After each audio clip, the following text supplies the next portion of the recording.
예, 황벽 희운선사의 전신법요 31번째 시간입니다. 예, 세 번째 법문. 이 전신법요는 이 세 번째, 아마 이 세 번째 법문까지 있고, 나머지는 상당설법이라든지 질문과 답, 이렇게 되어 있을 겁니다. 10월 8일에 황벽선사가 배유에게 말했다. 화성이라고 하는 것은 이승과 십지와 등각, 묘각이 모두 방편으로 세워진 중생을 교화하여 이끌기 위한 가르침이니 모두가 화성이 된다. 보배가 있는 곳이라고 하는 것은 참마음이요 본래 부처인 자성이라는 보배이다. 이 보배는 분별심으로 헤아림에 속하지 않고 만들어 세울 수 없으며 부처도 아니고 중생도 아니며 주관도 아니고 객관도 아니다. 어느 곳에 성이 있는가? 만약 이렇게 묻는다면 이미 화성이다. 어느 곳이 보배 있는 곳인가? 보배는 가리킬 수 없다.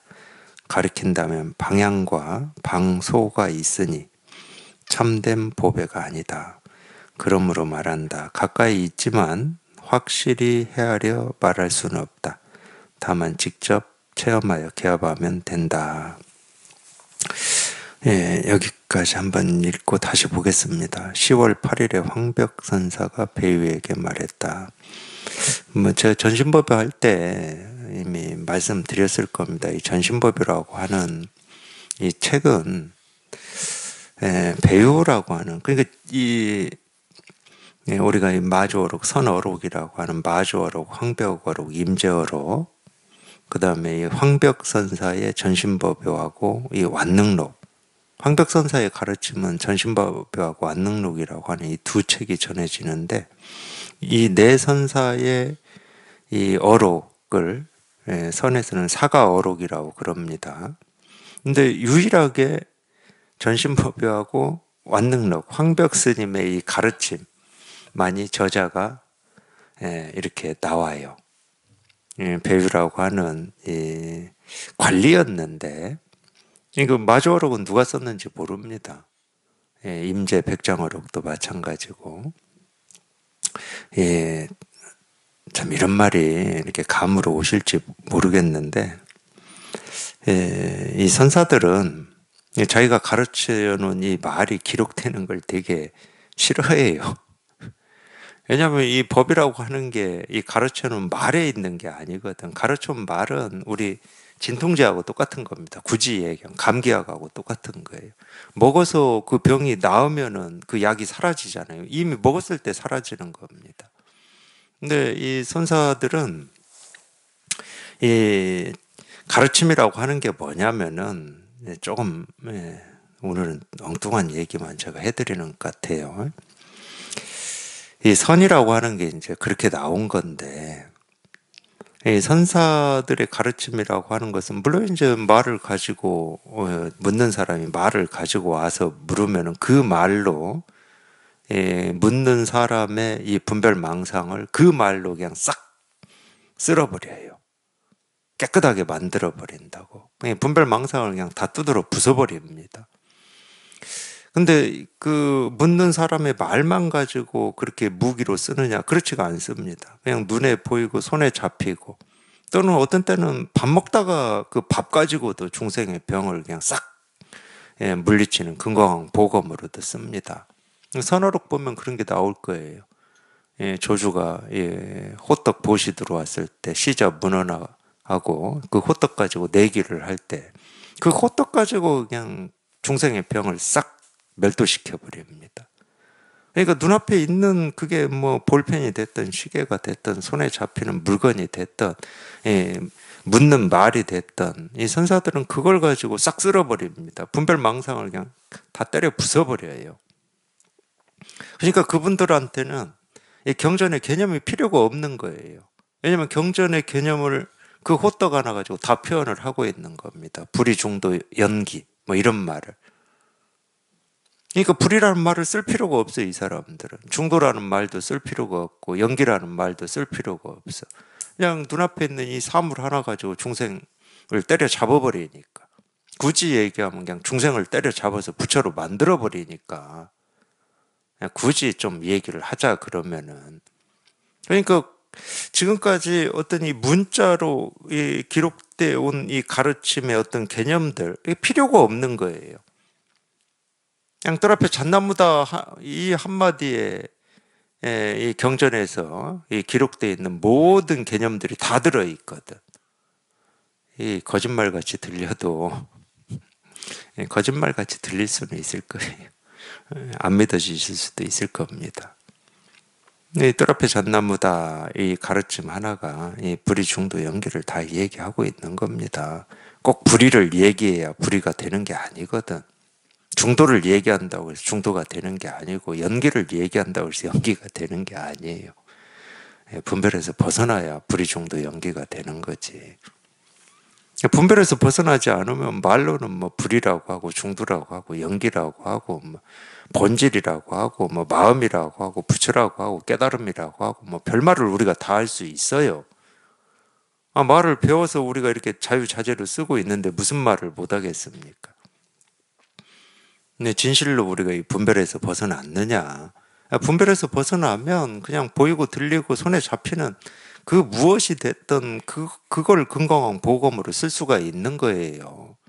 그게 이제 자유자재라고 하는 거거든. 이거 책 안 찾아봐. 또는 책에 나오는 말을 기억할 필요가 없어요. 그러니까 불이라는 말을 기억할 필요가 없고 중도라는 말을 기억할 필요가 없어요. 그리고 지금 이렇게 해놓은 말도 기억할 필요가 없어. 그러니까 기록되는 걸 싫어하는 거예요. 또 그때가 되면 그때 맞는 어떤 무기를 가지고 또 중생을 다 때려잡을 텐데, 전에 해놓은 말을 뭐하러 기록을 해서 기억을, 선사는 그런 일이 없죠. 근데 이제 배우는 사람들이 좀 그런 거죠. 배우는 사람 입장에서는 우리 그렇잖아요. 설법 들어보면 어떤 설법은 가슴에 와 닿아서 좀 이 시간 끝나고도 좀 듣고 싶다, 이런 게 있잖아요. 그러니까 배우는 사람들이 몰래 적은 겁니다.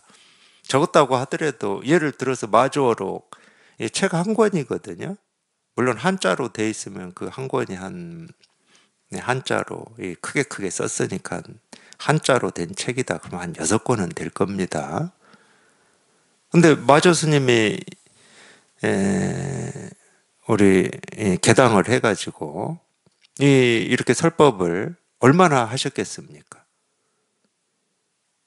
그때는 저희는 지금 일주일에 한 번 하지만 그때는 날마다 있어요. 날마다 설법을. 절에서 모여서 스님들이 같이 공부하고 사는데 날마다 하죠.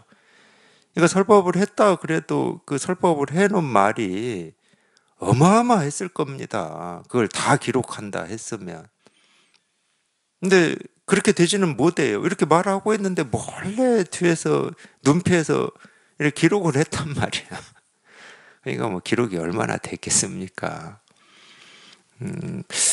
예를 들어서 제가 1시간 동안 하는 말을 녹음을 해서 이렇게 그대로 녹취를 해보면 양이 상당히 길어요.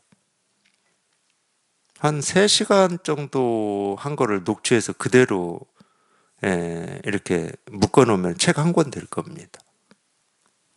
그러니까 그 수 없는 시간 동안 했던 것 중에서 그냥 뭐 핵심이 되고 나머지는 빼버리고, 제가 1시간 동안 얘기하지만 뭐 쓸데없는 얘기도 많이 하잖아요. 저도 농촌산 얘기나 하고 뭐 서울관 얘기나 하고 이런 거 싹 빼버리고, 그냥 그래도 이제 우리가 이렇게 공부하는 사람한테 도움이 되는 그런 얘기들만 이렇게 딱 요약을 했겠죠. 그러지 않았겠습니까? 그 당시에 무슨 녹음기가 있습니까? 뭐 있습니까? 다행히 종이하고 이렇게 이 붓은 있었잖아요. 석가모니 부처님 시대에는 뭐 종이도 없고 그랬기 때문에 기록을 할 수가 없었습니다. 그래서 잘 아시잖아요. 석가모니 부처님 돌아가시고 제자들이 결집을 해서 우리가 뭐에 의지해서 공부를 할 거냐? 그러면 부처님 생전에 가르쳐놓은 말씀을 의지할 수밖에 없으니까 기억나는 대로 각자가 이 얘기를 했죠. 만안 중심으로 했습니다.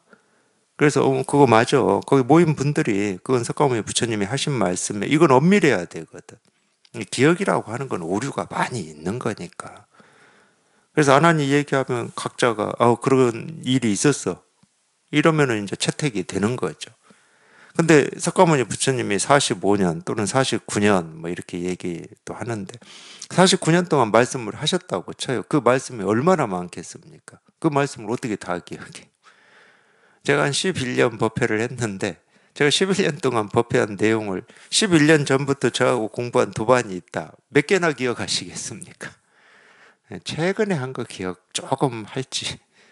그리고 도반들이 저한테 그런 말씀 많이 하세요. 분명히 1시간 동안 열심히 들었는데 들은 내용을 기억하려면 기억나는 게 없다고 뭐 공부를 잘못하고 있냐고 이렇게 많이 물으시는데 잘못한 건 아니죠. 사실 기억이 잘 안 나요. 저도 그랬으니까. 분명히 뭔가 이렇게 가슴에 와닿는 말씀을 하셔. 제 스승님 이렇게 법회에 이렇게 참여해서 들어보면은. 근데 끝나고는 아니 기억이 안 나. 그리고 어떤 말씀에서는 이렇게 강하게 느낌이 온 것도 있고, 뭐 뭔가 이렇게 통한 느낌도 있고, 밝아진 느낌도 있고, 이거는 꼭 기억해야지. 그 당시에는 그렇거든요. 근데 법회 끝나고 나면 기억이 안 나. 내가 어떤 말에 이게 뭔가 이렇게 딱, 뭐가 이렇게 떨어져 나가고 밝아졌지? 몰라, 그거를. 아쉬워 죽겠어, 그런 때는. 내가 이런 말을 듣고 그냥 뭐가 떨어져 나가고 밝아졌어 이렇게 좀 아는 체도 하고 잘난 체도 하고 싶은데 기억이 안 나. 다행이에요. 잘난 체 못하게 기억 안 나는 건 참 좋은 것 같아요. 근데 이제 이 배우라고 하는 이 관리는 어쨌든 저희가 우리로 치면은 이제 도지사로 발령받아서 와가지고 이 당시에는 왕권 시대니까 절이 다 황제 소유였습니다. 나라의 소유였어요. 쉽게 얘기해서. 그러니까 처음 어느 뭐 우리 장관도 그럴 거고 어떤 기관장으로 가면은 임명받아서 가면은 그 기관에 소속된 재산이나 사람 뭐 우리가 뭐라고 그러죠. 거기서 일하는 분들 이렇게 순시를 할 거 아닙니까? 잘 있나 없나 뭐 이렇게 순시하실 거 아니에요. 배우가 도지사로 와가지고 황벽 선사가 이제 객성으로 있었던 이 절에 순시를 왔다가 이제 황벽을 만나게 됐다고 제가 그랬잖아요. 하여튼 제 공부에서도 제가 뜰 앞에 잣나무 이후에 굉장히 어떤 이 가슴에 이렇게 돌이 딱 맺힌 것처럼 풀어지지 않아서 그랬던 게 이제 황벽 선사하고 배우의 만남이었는데 근데 이제 이전같이 제가 이제 화도를 해봤기 때문에 이전 화도하듯이는 안 했습니다. 그냥 그 이야기를 이렇게 들었는데 제 스승님이 법회에서 이렇게 말씀을 하셨는데 그 얘기잖아요. 그 절을 역대 주제 초상화를 보고 배우가 주지 스님한테 물었죠. 이렇게 모습은 이렇게 다 있는데 어디 갔습니까? 하고 물었어요. 나중에 배우의 이 이력을 봤더니 황벽 스님 만나기 전에 어느 선사인지 지금은 기억을 못 하겠는데요. 그 선사하고 공부를 했어요. 그 선사하고 교류를 하면서. 그래서 그런 질문이 나올 수가 있었더라고요. 초상화를 보면서 모습은 이렇게 다 있는데 어디 갔습니까? 하고 이제 주지스님 이거를 아는 사람인지 아닌 사람인지 한번 테스트 해보고 싶었던 것 같아요. 자기 궁금증이기도 했고. 그래서 그 주지스님이 이제 답을 못했죠. 그러니까 배우가 속으로 좀 뭐 얕봤겠죠. 아이고 이것도 모르고 주지하고 있구나 이렇게. 뭐 요즘에는 별로 그런 것 좀 모른다고 뭐 주지하는 게 부끄럽고 그런 분위기는 아닌 것 같아요. 근데 뭐 이때만 해도 좀 그렇지 않았겠습니까? 주지를 하고 있는데 그런 것도 모르면 참 이렇게 부끄럽고 창피한 뭐 이런 때 아니었겠어요? 그러니까 배우가 얕잡아 봤죠. 이제 가물이 바뀌었습니다. 이제 자기도 선사하고 교류하면서 적어도 이 선을 공부하고 있었고, 깨달은 선사하고 했으니까, 주지로 와 있는데, 뭐, 법도 모르고, 뭐, 물어도 답도 못 해주고, 뭐, 이제 이러니까, 한마디 크게 했어요. 이절에는 선성 없습니까? 이렇게. 그러니까 더 말고, 아까 제가 얘기했죠. 설봉이 동산 양계한테 쫓겨난 거하고 똑같아요.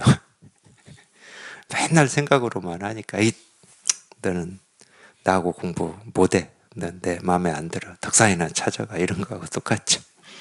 이전에는 선성 없습니까? 그러니까 한 사람 있긴 있는 것 같아요. 객성으로 와 있는 선을 공부하는 스님이 있는 것 같습니다. 그러니까 배우가 불렀어요. 좀 모셔오십시오. 이랬죠. 아주 그게 황벽이었어요. 배우가 묻죠. 똑같이 묻습니다. 모습이 이렇게 다 있는데 어디 갔습니까? 이렇게 물어요. 이거 황벽이 바로 조금 더 뭐 망설이거나 주저함 없이 배우 상공하고 불러요. 네 하고 대답하니까 어디 갔습니까? 거기서 배우가 문득 깨달았다고 그러잖아요. 그러니 제가 안 답답하겠습니까? 도대체 어디 갔습니까? 하고 이렇게 그건 배우가 물었어 원래는. 근데 뭐 황벽이 물으면 거기에 뭐 깨달음이 있고 배우가 물을 때는 뭐 답답함만 있는 겁니까? 아니 그것도 이해가 안 돼. 아 그건 배우가 물은 건데 그 물음에 답을 한 게 아니라 똑같이 어디 갔습니까? 이랬다는 거야. 그게 왜 답이 되는지도 모르겠지만 그 말을 듣고 배우가 깨달았다고 또 하니까 도대체 이게 뭐야? 그리고 그게 이 가슴에 또 이 돌덩이가 딱 이렇게 생겨버렸어요. 그렇지 않아도 이거 하나 못 깨달아가지고 죽겠는데. 여기에 못 통해가지고 죽겠는데. 그 말씀을 하시는데, 이거 못 깨달은 이 돌에다가 또 이 배유, 이 황벽이 어디 갔습니까? 이 이야기까지 겹쳐지니까 여기에 그냥 딱 바위가 하나 있는 것 같더라고. 근데 이전에 뭐 제가 이 화두를 할 때는 그러면 계속 그거를 일깨우거든요. 근데 이제 제가 해봤으니까 이제 일깨우지는 않아요. 그게 답답해. 그리고 그게 도대체 뭐라는 거야 도대체. 근데 아무리 뭐라는 거야 해도 뭐 제가 해결이 안 되잖아. 어디 갔습니까? 이랬는데 깨달았다? 근데 나는 안 깨달아지는데? 황벽이 어디 갔습니까? 했는데 배우는 깨닫는데 나는 안 깨달아져. 그러니까 도대체 이 어디 갔습니까? 라고 하는 이 질문하고 이 깨달음이라고 하는 이 부처라고도 하는 이거하고 내 머릿속으로는 아무리 이 정말 털끝만큼이라도 연관성이 있는지 없는지를 따져 보려고 해도 따져지지가 않으니까 안 따져져 이게 뭔 연관이 있는지를 알 수가 없고 그냥 여기만 이렇게 답답하더라고요. 근데 도저히 해결이 안 나니까 내가 아무리 답답하다고 해도 해결이 안 나니까 제 기억입니다. 한 3일 그렇게 답답하다가 한 3일 지나고 한 4일째, 5일째부터는 또 제가 그것만 뭐 제가 부드러진 건 아니지만 그 답답함을 제가 부드럽겠습니까? 그냥 그 말 듣고 저도 모르게 그냥 딱 얹힌 거지. 근데 그게 안 풀어지니까 그런 이 무게감이라고 하는 게 이렇게 서서히 이렇게 힘이 빠지더라고. 그러면서 이제 더 힘이 빠지면은 아 이건 숙제 이렇게 하고 저는 제 나름대로 이건 숙제다 그러거든요. 그리고 다시 이제 또 여기에 통하면은 아, 그게 해결이 되겠지. 그러니까 또 여기에 이제 관심을 기울이고 그냥 이겁니다. 그냥 이겁니다. 하는 이런 설법에 또 귀를 기울였죠. 얘기한 김에 다 하겠습니다. 그러다가 이제 어느 날 제가 문득 제 스승님 법문 듣다가 그런 체험이 온 거예요. 이 체험이 왔어요. 근데 뭐 처음에는 이게 체험인지 아닌지 저도 몰랐고 알 수가 없죠. 예. 그러니까 그게 참 신기한 겁니다.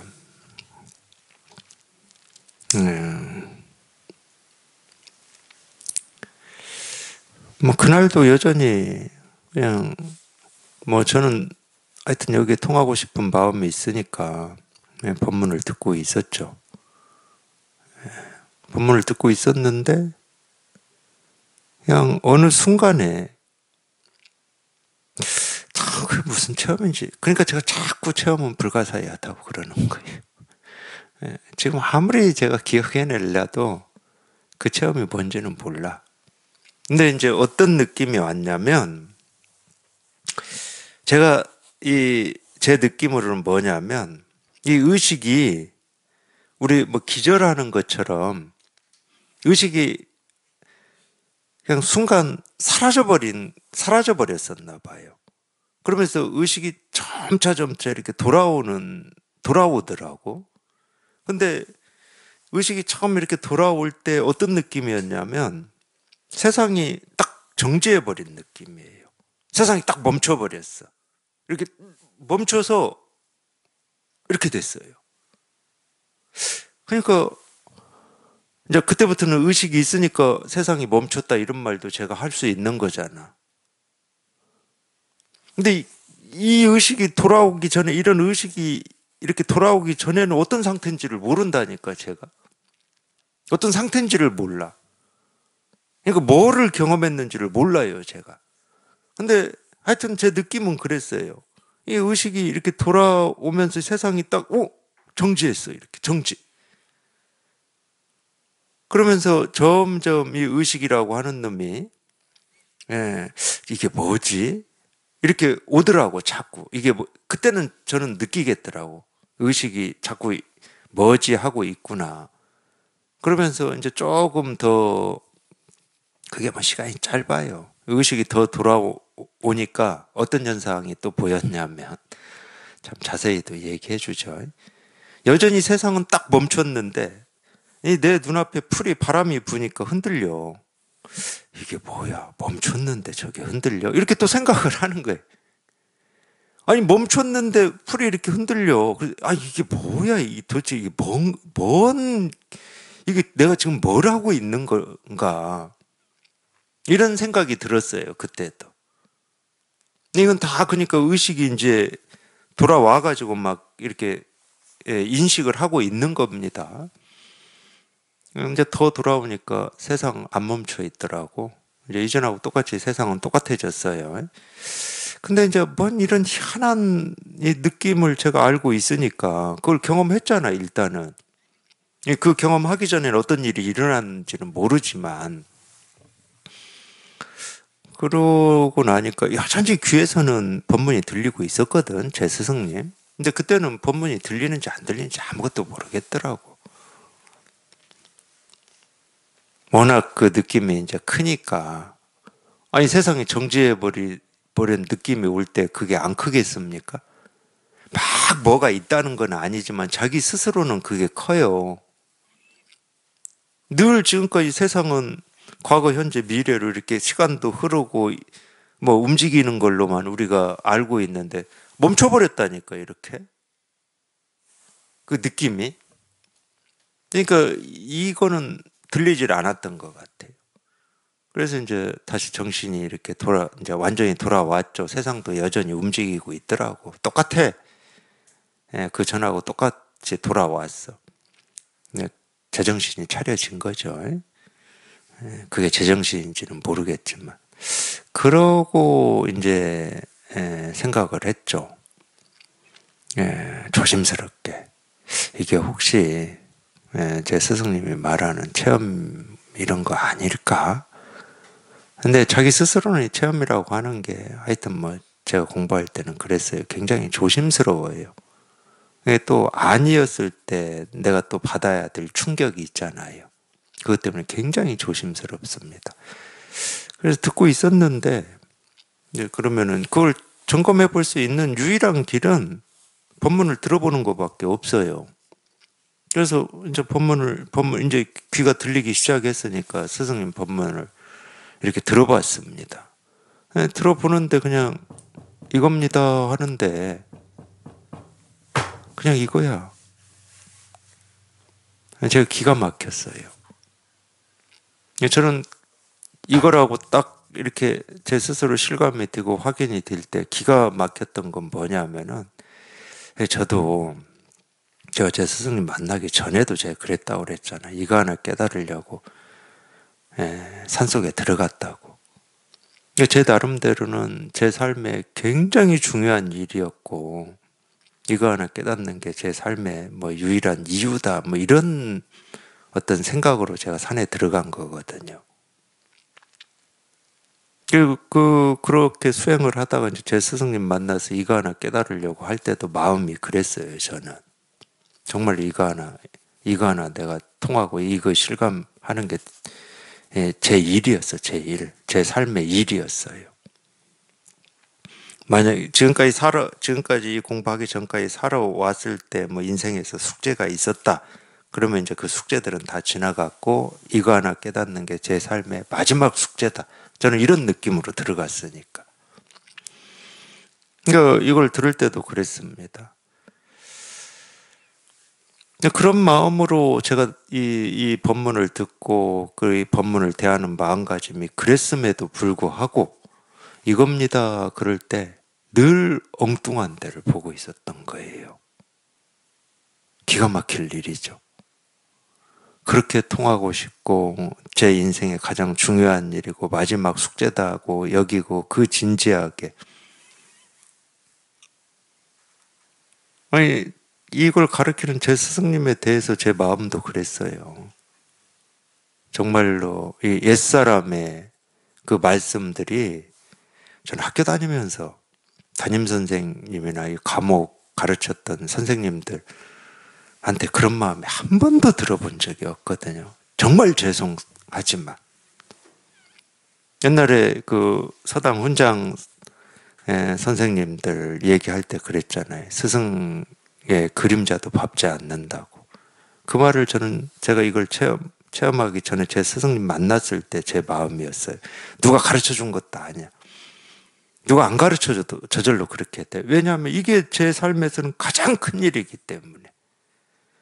그러니까 이 스승을 대하는 마음이 그냥 저절로 그렇게 됩니다. 이게 자기 삶에서 가장 큰 일이면. 근데 그런 마음으로 했는데도 이겁니다. 그럴 때 엉뚱한 데를 보고 있었다니까. 기가 막히지 않습니까? 이거 하나를 이거라고 계속 가르치고 또 가르치고 또 가르치고 계시는데도 자기는 깨달음 아니면 죽음을 달라 이 마음으로 공부를 하고 법문을 듣는데도 엉뚱한 데다 초점을 맞추고 있어. 그냥 기가 막힐 노릇이더라고요. 제가 이게 확인이 딱 되니까 그냥 아니 이거야?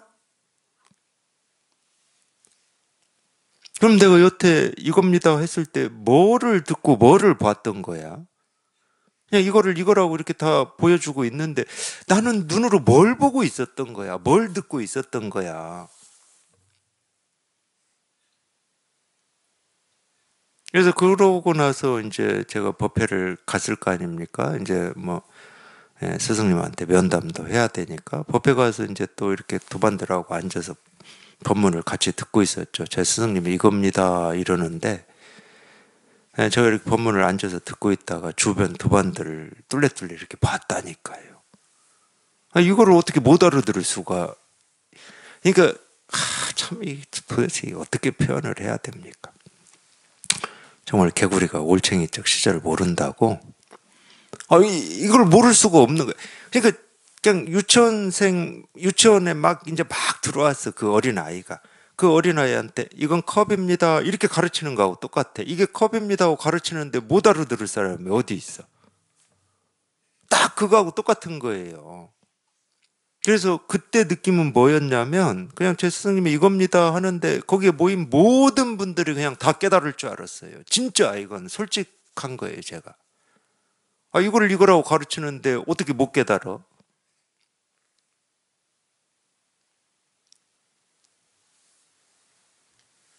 그래서 이제 그 시간이 끝났어요. 근데 그 시간이 끝났고 저는 진짜 궁금했어요. 진짜 궁금했습니다. 그때 이제 한 거사님, 이제 제가 산에 살 때 가끔 그래도 저희 집도 이렇게 한 번씩 올라오시고 한 거사님이 계셨거든요. 아마 제가 공부로 교류했던, 제가 이걸 체험하기 전에 그나마 어찌어찌 교류했던, 딱 한 사람이었을 겁니다. 근데 이제 이분도 어떻게 우연히 또 무심선원 다니게 됐는데, 끝나고 쉬는 시간에 그 거사님한테 진짜 물었어요. 아니, 선생님이 이거라고 이렇게 가르치시는데, 이렇게 가르치실 때, 어떠시냐고 제가 이렇게 물었다니까? 근데, 아니, 잘 모르겠어요. 그러더라고요. 그냥 솔직하게 답을 한 거죠. 저는 진짜 궁금해서 물은 거예요. 제가 전제했잖아요. 올챙이 시절 모른다고. 아니, 이렇게 한 시간 동안 이거라고 이렇게 가르쳤는데, 이거를 잘 모른다고? 이게 도대체 무슨 현상이지? 뭐가 잘못된 거지? 막 이런 생각이 들었다니까요. 처음에, 그러니까 여기 이렇게 통하면은 굉장히 조심하셔야 돼. 저같이 그런 생각이 막 들 수도 있는 거거든. 아니, 이걸 왜 몰라? 이렇게. 지금 막, 이거 하나 깨닫고 싶어서 답답해하고 힘들어 하시는 분한테 그냥 밑도 끝도 없이, 아, 이렇게 가르치는데 이걸 왜 몰라? 이러면, 안 그런 경우도 있겠지만, 상처가 되는 경우도 있고, 또, 그런 말을 듣는 분이, 분별을 더 하는 경우도 있어요. 너 잘났다, 뭐 이런 식으로. 굉장히 조심하셔야 돼요. 그래도 이제 좀, 뭐 그런 실수라든지 이런 걸 안 한 거는 아니지만 다행인 거는, 제가 이 마음 공부 뭐 수행할 때도 그랬고, 좀 성격이 그런가 봅니다. 저희 공부에 대해서는 이렇게 그러니까 제가 산속에서 십몇 년 수행하고 살았는데, 제가 불교 공부를 한다라고 아는 사람이 없었어요. 아까 그 거사님 말고는. 제 스스로도 제가 이걸 깨닫지도 못했는데, 뭐 불교 공부를 한다. 내가 수행을 한다. 이런 걸 뭐 누구한테 얘기합니까? 물론 얘기할 사람도 없었습니다. 얘기할 사람도 없었지만, 그렇게 얘기하고 싶은 마음도 없었어요. 그런 얘기들은 제가 산에 들어오기 전에 책에서 읽고 어쩌고 한 걸로, 사람들하고 뭐, 이 도나 깨달음이나 뭐 도가나, 이런 얘기 나오면 제가 이 책에서 배운 거 가지고 뭐 아는 체도 하고 같이 얘기하는 게 다 아는 체죠. 그런 건 산에 들어오기 전에 끝났어요. 그런 걸로 안 되는 거구나. 이게 말로 되고 지식으로 되는 거라면 제가 산속에 들어갈 필요가 없었죠. 근데 이제 다만 제가 방향을 잘못 잡았던 거는 이걸 직접 자기가 실감하고 체험을 해야 되는 거구나, 깨달아야 되는 거구나. 여기까지는 어떻게 방향을 잡았는데, 이 보통 사람이 할 수 없는 어떤 수행을 통해서 깨닫는다. 이 사실, 이 생각을 제가 너무 믿었어요. 그래서 이제 그런 시간을 이제 꽤 보낸 거죠. 그러니까 뭐 아무리 뭐 수행을 해도 부족함을 느끼고 이러니까 나는 이렇게 뭐 마음 공부를 하는 사람이다, 불교 공부를 하는 사람이다, 이제 이런 티를 제 입으로 낼 수는 없었죠. 체험하고도 이제 그런 어떤 궁금증 같은 게 있긴 있었지만, 뭐 시간이 지나다 보면은 뭐 해결되겠지 하고, 제가 궁금한 건 그거였다니까. 이렇게 가르쳐 주는데 이걸 왜 못 알아듣지? 이런 게 궁금했다니까. 시간이 되면은 해결이 되겠지 하고, 뭐, 그렇게, 왜 이걸 못 이렇게까지는 안 했던 것 같아요. 근데, 이제 정말 시간이 지나 보니까 알겠더라고요. 제 스스로도, 그렇게 깨닫고자 하는 마음이 컸어도 오랜 시간 동안 이거 하나 못 깨달은, 뭐, 이게 어떤 이유다. 그럼 이유가 뭔지 알겠더라고. 그걸 이제 우리가 불교에서 얘기하는 습관이라기도 하고 전생의 업장이라고도 하는 겁니다. 습관, 전생의 업장, 이 업장이 두텁기로 하면은 우리는 너무 두터워요. 자기 힘으로는 정말로 그 자기한테 있는 이 업장을 어떻게 할 수 없을 만큼 두텁습니다. 동굴이라면 우리가 뭐 평생 걸쳐서 뭐 파가지고 터널이라도 만들겠지만, 자기한테 있는 업장은 자기가 파고 또 파고 또 파고 평생을 파도 다 못 파요. 이게 너무 두터운 거예요. 그러니까 안 되는 거거든. 이 두터운 업장을 수행을 통해서 갈고 닦아서 이걸 없애려고 하니 되겠습니까? 평생 해도 안 되는 거지. 그리고 자꾸 그 업장에 이렇게 가르쳐 드려도 자꾸 이걸 가로막아. 자기식대로 생각을 하게 만들어 버리는 거예요. 그냥 이겁니다. 그냥 이거건데. 이겁니다. 이거예요. 근데 그 업장이 자꾸 이거를 자기식대로 해석하게 만들어. 그래서 이 초점이 안 맞는 거예요. 이건 다이렉트거든. 그냥 곧장이에요, 곧장. 그냥 통할 때는 그냥 곧장 이렇게 딱 통하는 거예요. 뭔 경유가 없어요, 경유가. 어디를 경유하고 어떤 단계를 거치고 이런 게 없어.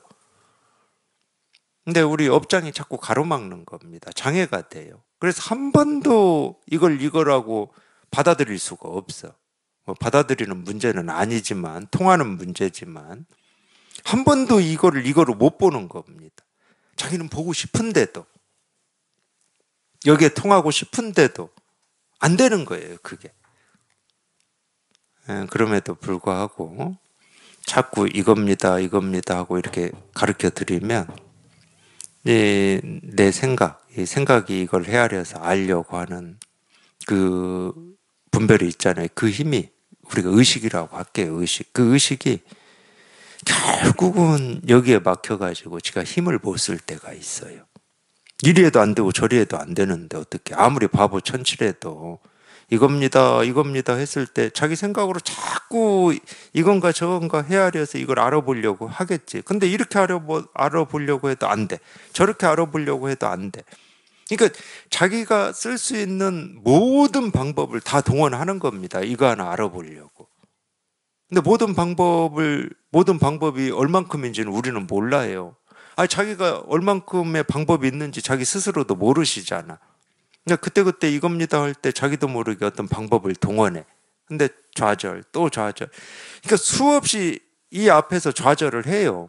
그러면 아무리 멍청한 사람도 좌절을 하고 또 하다 보면은 내 힘으로는 안 되는 거구나. 내 의식으로는 안 되는 거구나. 생각으로는 안 되는 거구나 하고 딱 그렇게 자각되는 때가 있어요. 일부러 생각으로는 안 되는 거야. 이 생각이 아니야.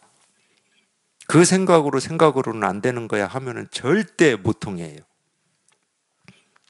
그러니까 어떤 때는 사람에 따라서 자기가 해볼 만큼 해보는 거니까 어떤 사람은 1년 동안 해보는 사람도 있고 어떤 사람은 3년 동안 해보는 사람도 있고 심지어 어떤 사람은 10년 동안 해보는 사람도 있어요. 자기가 해볼 만큼 해보는 거니까.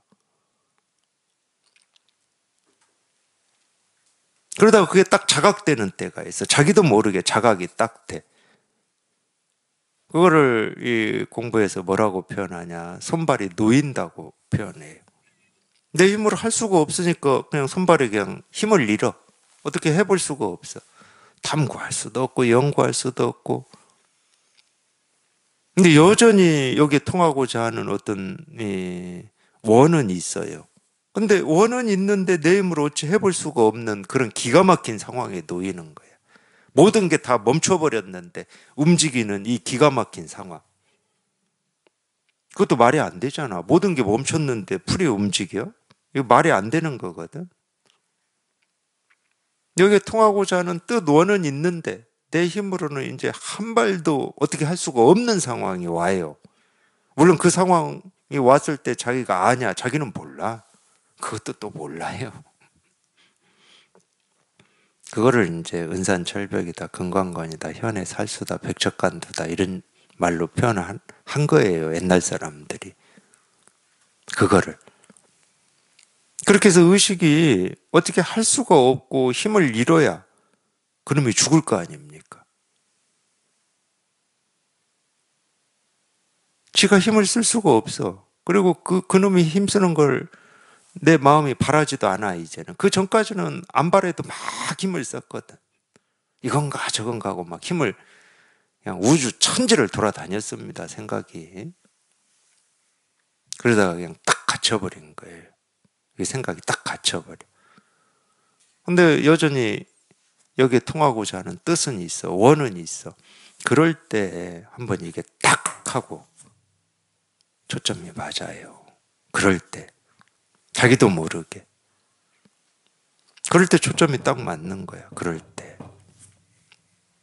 그러지. 어떤 말의 무슨 뜻, 의도, 목적 이거하고는 아무런 상관이 없어요. 황벽이 어디 갔습니까? 그 배우가 물은 거라니까. 또 뭐 대나무에 깨진 기와 조각이 부딪혀서 딱 이 소리에 깨달았다고 그러잖아. 아, 대나무에 기와 조각 부딪히는 이 딱 소리하고 깨달음하고 뭔 상관이 있어요? 가서본 석가모니 부처님이 꽃 하나 들어서 깨달았다고 그러잖아요. 그 꽃 한 송이하고 깨달음하고 뭔 상관이 있냐고. 뜰 앞에 잣나무하고 부처하고 뭔 상관이 있어. 그러니까 밖에 있는 잣나무하고 이 부처하고 상관이 관계가 증명이 돼서 깨달아지는 게 아니라고. 우리 깨달음은 자기 마음에서 일어나는 일이에요. 뭐 호떡이라고 하든 뭐 또 뭐라고 했죠? 뭐 똥 닦는 막대기라고 하든 그 밖에 있는 똥 닦는 막대기하고 부처하고 뭔 상관이 있겠습니까? 그 상관관계가 증명이 된다고 해서 깨달아지겠습니까? 깨달음은 오로지 자기 마음에서 일어나는 거라니까. 오로지 자기 마음에서 일어나는 거예요. 그러니까 도가 뭡니까? 그랬는데 뜰 앞에 잣나무다 이렇게 대답을 했다. 근데 왜 이렇게 대답을 했는가? 이걸 안다고 깨달아지겠냐고. 그거는 밖에 있는 뜰 앞에 잣나무를 얘기 지금 하고 있는 건데.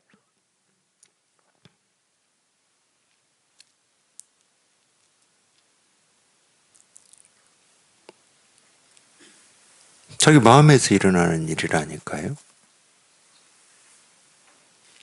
그게 어떤 그거를 우리가 혁명이다 또는 이렇게 이 불꽃이 튀는 일이다 그렇게 표현한다 하더라도 그 혁명이고 불꽃이 튀는 게 어디에서 일어나냐? 자기 마음에서 일어나요.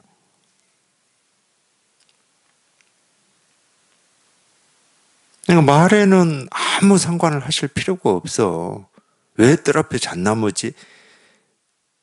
그렇게 하는 게 아니에요.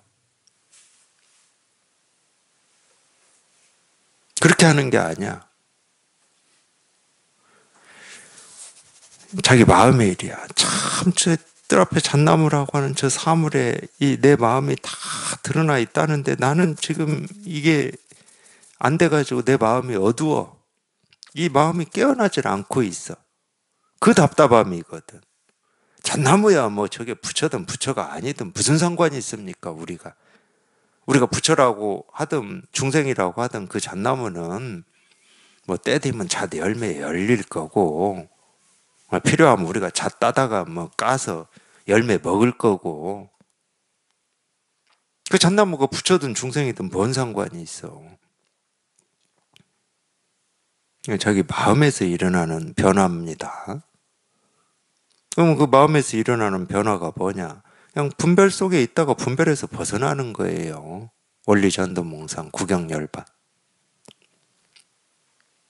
뒤집어진 허망한 생각으로부터 멀리 벗어나는 것이 구경열반이다. 제가 아까 첫 시간에도 그랬잖아요. 이 대승불교의 이 중요한 이 경전들에서 줄기차게 얘기하는 게 원리전도몽상입니다. 분별에서 벗어나는 것이 해탈이고 열반이다. 그거밖에 없어요. 그러니까 생각으로부터 벗어나는 거예요. 그러니까 모든 생각은 필요 없기 때문에 그냥 오로지 그냥 이거 여기에만 관심을 기울이시라고 그러는 거예요. 지금 이 손가락 하나 드는 이 모습에서 그냥 문득 자기 마음이 밝아져야 돼. 그러면 딱 통해요, 이거하고. 이거하고 딱 통하게 돼 있어.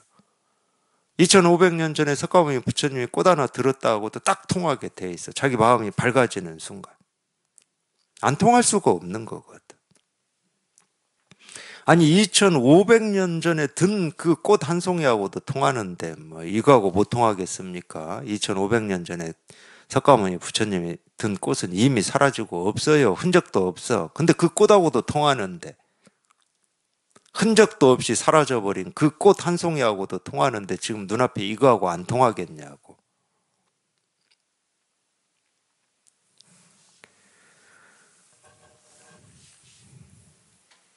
그러니까 뭐 무슨 생각을 하실 필요가 없어.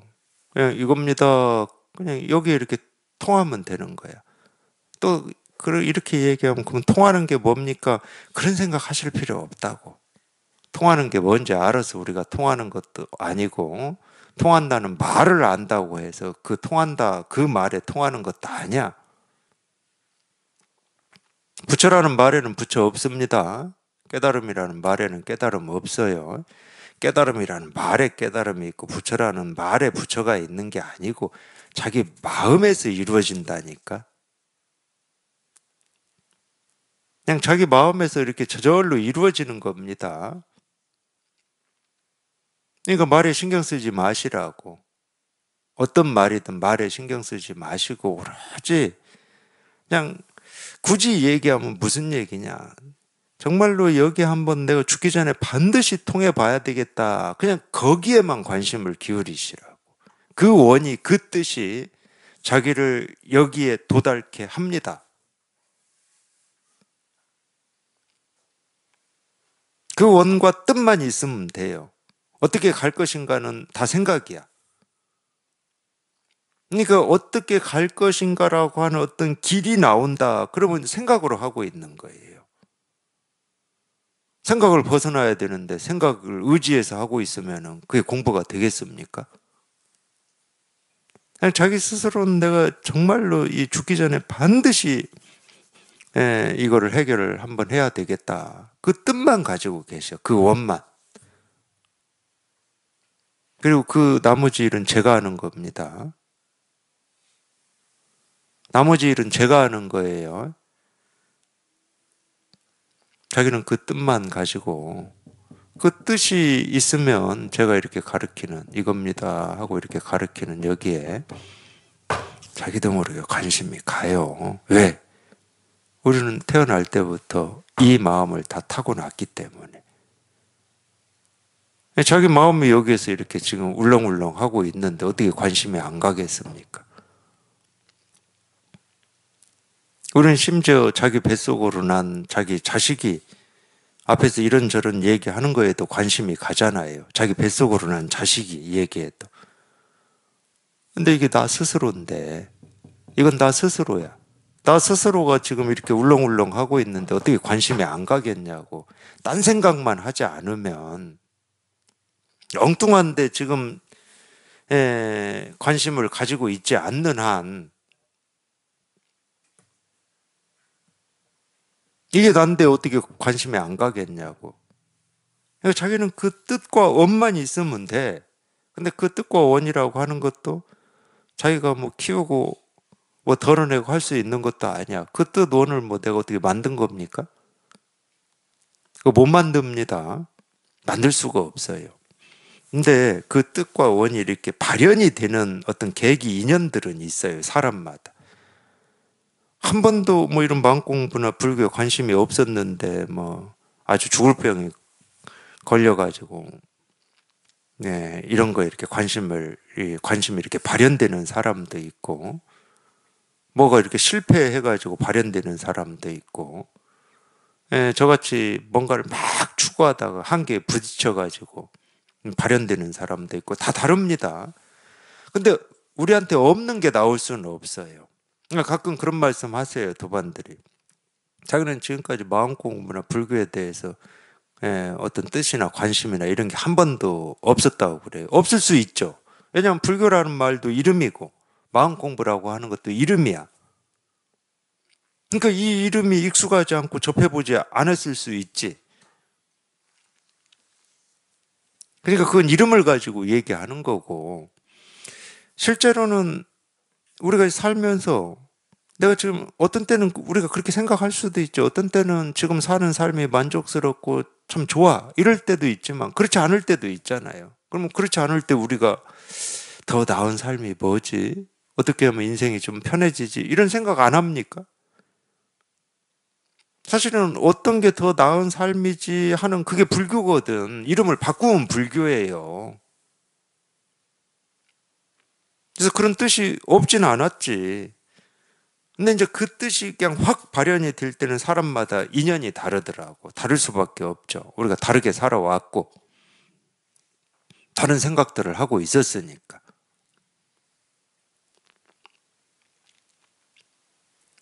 그러니까 그것도 자기가 만든 게 아니야. 그런 걸 경험했을 때 갑자기 그게 이렇게 발현이 된 거지. 내가 만들 수 있는 건 아니야. 근데 이제 그건 있잖아요. 그래서 이제 내가 공부를 한번 해봐야 되겠다. 마음 공부를 해봐야 되겠다. 불교 공부를 해봐야 되겠다. 이제 이런 게 이렇게 발현이 됐어. 이제 그걸 발심이라고 할 수 있겠지. 그렇다고 해서 이 발심이라고 하는 게 한번 했다고 해서 계속 유지가 되고 지속이 되냐? 안 되잖아요. 또 뭐 이 일상생활에서 보고 듣고 이런 일 저런 일을 하다 보면 또 그 일에 생각이 관심이 가고 집중이 돼서 이 발심한 이건 또 잊고 지내잖아.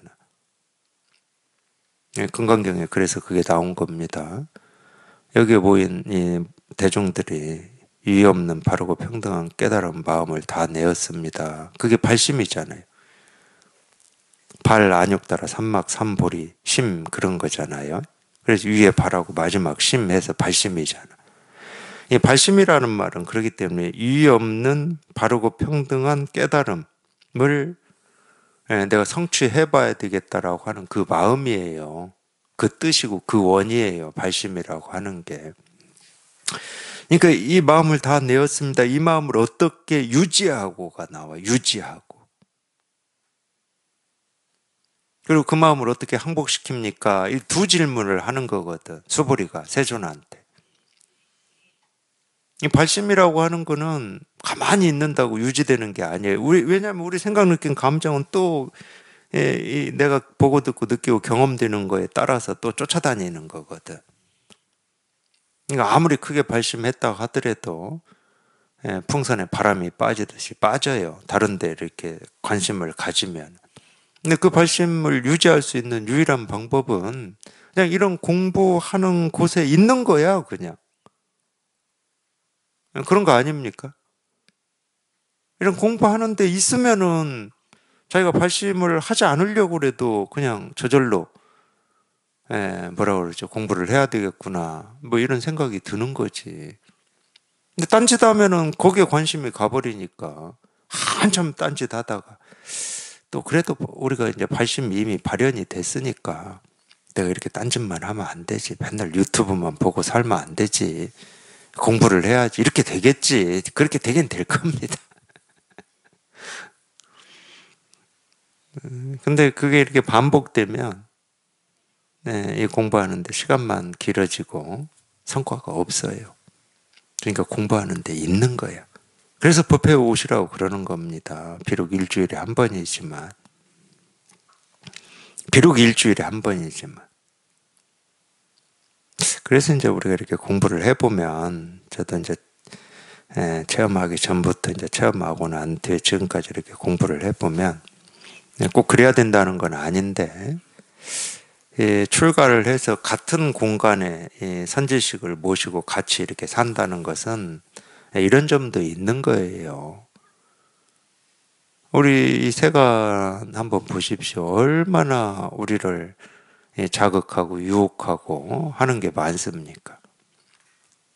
그리고 그 힘이라고 하는 거는 그 자체가 힘이 있는 건 아니에요. 우리가 거기에 너무 익숙해져 있고 물들어 있으니까 보기만 해도 끌려가 버리는 거지. 뭐 물건이나 차나 집이나 뭐 돈이나 이런 거에 그냥 끌려가 버리는 거지. 예, 그것도 자기 마음에 있는 겁니다. 아니, 이 종이에다가 뭐 10,000원 적고 심사임당 그려가지고 50,000원 숫자 적고 거기에 뭐가 있어요, 거기에. 종이에다 그림 그리고 숫자 썼을 뿐이지. 근데 자기 마음이 그런 거예요. 그러니까 이 세간의 힘은 너무 크고 이 공부하고자 하는 이 발심은 세간의 힘에 비해서 약하니까 그냥 이 선지식이 있는 이 공간에 출가해서 그냥 공부에만 관심을 가지고 보는 것도 공부만 보고 듣는 것도 공부 얘기만 듣고 그러라고 그렇게 한 거예요. 제가 볼 때는. 어떤 면에서는 환경 조건으로는 그렇게 하는 게 이 공부하는 게 유리한 면도 있어요. 요즘 이렇게 제가로 공부할 수 있는 것도 굉장히 어떤 면은 세상이 좋아져서 먹고 사는 문제가 많이 우리가 옛날에 비해서 자유로우니까 할 수 있는 겁니다. 뭐 교통도 발달하고 이랬으니까. 그러니까 참 그 점은 좋아요. 근데 약점이 그거예요. 일주일에 하루 본문 2시간 듣고 이제 집에 가. 그러니까 이제 듣고 이렇게 같이 공부하고 이제 집에 가더라도 아직 내가 이걸 해결해야 되겠구나라고 하는 이 힘이 좀 남아 있어요. 근데 내일 되면 좀 힘이 조금 빠지고 다음 날 되면 더 빠지고 더 빠지고 할 겁니다.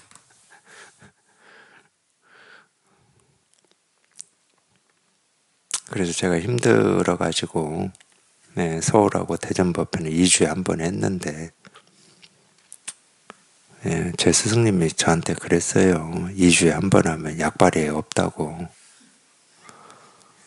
일주일에 한 번은 해야 된다고. 그래서 제가 어쩔 수 없이 일주일에 한 번씩 하는 겁니다. 아마 9월부터 제가 일주일에 한 번씩 지금 하고 있는 것 같은데, 그 전에는 일주일에 한 번씩 했어요. 근데 일주일에 한 번씩 하는 게 금, 토, 일 해서 서울, 뭐 대전, 광주 이렇게 많이 움직이잖아요. 그러면 제가 서울, 대전, 광주 이렇게 금, 토, 일 힘들어 죽겠더라고요. 체력이 안 되더라고. 그래서 이제 도저히 안 되겠다 해서 그랬는데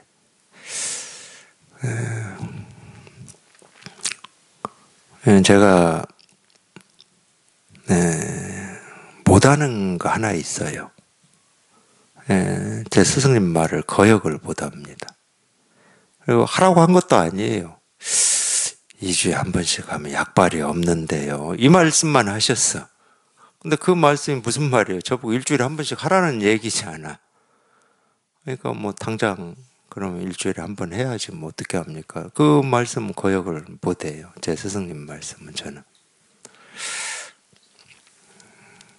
그러면서 한 가지 팁은 주더라고요. 서울, 대전 다닐 때 큰 차 타고 다니라고. 제일 큰 차가 기차 아니에요, 기차. 그래서 제가 기차 타고 다닙니다. 기차가 제일 피로가 덜하대요. 버스, 승용차 이런 거에 비해서. 그냥 그거 하나 믿고 그냥 합니다. 이렇게 일주일에 한 번씩. 그러니까 자기가 발심이라고 하고 이 깨달음이라고 하는 걸 자기 힘으로 하려고 하지 마시고 그냥 자기 힘으로 할 수 있는 건 딱 하나만 하시면 돼요.